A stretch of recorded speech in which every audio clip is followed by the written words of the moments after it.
അല്ല, ഇതിൽ ഏറ്റവും പ്രധാനപ്പെട്ട പ്രത്യേകത കേരളത്തിലെ ജനങ്ങൾ ഈ ഗവൺമെന്റിനെതിരെ പ്രതികരിക്കാൻ കാത്തിരിക്കുകയാണെന്നുള്ളതാണ് ഏറ്റവും പ്രധാനപ്പെട്ട പ്രത്യേകത. ബാക്കി എല്ലാത്തിനും അപ്പുറത്തേക്കും, ഓർഗനൈസേഷണൽ മാറ്റേഴ്സിനും ബാക്കി UDFന്റെ തയ്യാറെടുപ്പുകൾക്കും എല്ലാം അപ്പുറത്തേക്ക് ജനങ്ങൾ കാത്തിരിക്കുകയാണ് വോട്ട് ചെയ്യാൻ.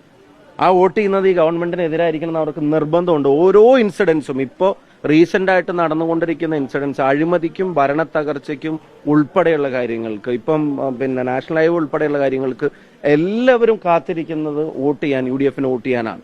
ഒരു കാര്യം പ്രത്യേകം ശ്രദ്ധിക്കുക, രണ്ട് മുന്നണികൾക്കും BJPക്കാണെങ്കിലും LDFനാണെങ്കിലും ഈ തെരഞ്ഞെടുപ്പ് ഉണ്ടാവരുതേ എന്ന് പ്രാർത്ഥിച്ചിരിക്കുകയായിരുന്നു അവർ. ഈ തെരഞ്ഞെടുപ്പ് ഉണ്ടാവണമെന്ന് ആഗ്രഹിച്ച ഏക മുന്നണി UDF ആണ്. ഈ തെരഞ്ഞെടുപ്പ് കൊണ്ട് ഗുണം കിട്ടാൻ പോകുന്ന ഏക മുന്നണി UDFും കേരളത്തിലെ ജനങ്ങൾക്കുമായിരിക്കും ഈ തെരഞ്ഞെടുപ്പ് കൊണ്ട് ഗുണം കിട്ടാൻ പോകുന്നത്. അല്ല, ഞങ്ങൾ ഉയർത്തി കാട്ടുന്നതല്ല, അവര് താഴ്ത്തിക്കെട്ടിയത് കൊണ്ട് സംഭവിച്ചു പോകുന്നതാണ്. ഞങ്ങൾക്ക് എന്തെങ്കിലും തകർച്ച ഉയർത്തിക്കാട്ടാൻ വ്യഗ്രത കൊണ്ട് നിൽക്കുന്നവരല്ല. പറയുന്ന നിർദ്ദേശങ്ങളും ആളുകളും ജനപ്രതിനിധികളും തദ്ദേശ സ്ഥാപനങ്ങളും ആളുകളൊന്നും പറയുന്നൊന്നും ചെവി കൊള്ളാൻ ആരും തയ്യാറാവാതെ ആകെ അവകാശവാദ വ്യഗ്രത മാത്രമായിരുന്നു കാണിച്ചിരുന്നത്. ഒരു കാര്യം കൂടെ നിങ്ങൾ ആലോചിക്കുക, ഇപ്പൊ കഴിഞ്ഞ സർക്കാരിന്റെ 100ാം വാർഷിക ദിനത്തിൽ ആശാ വർക്കർമാരുടെ സമരത്തിന്റെ 100ാം ദിവസമായിരുന്നു. അവിടെ ആശാ വർക്കർമാരുടെ സമരത്തിന് നേതൃത്വം കൊടുത്ത് അവർ പറയുന്നത് ഞങ്ങളുടെ സമരത്തിൽ പങ്കെടുക്കുന്ന ആളുകളുടെ എണ്ണം എടുക്കാൻ സർക്കാർ ആളെ വിടുന്നുണ്ട് എന്നുള്ളത്. സർക്കാരിന് മുമ്പിൽ ഇനി ബാക്കിയുള്ള ദിവസങ്ങളുടെ എണ്ണം ജനങ്ങൾ എടുത്തുകൊണ്ടിരിക്കുക.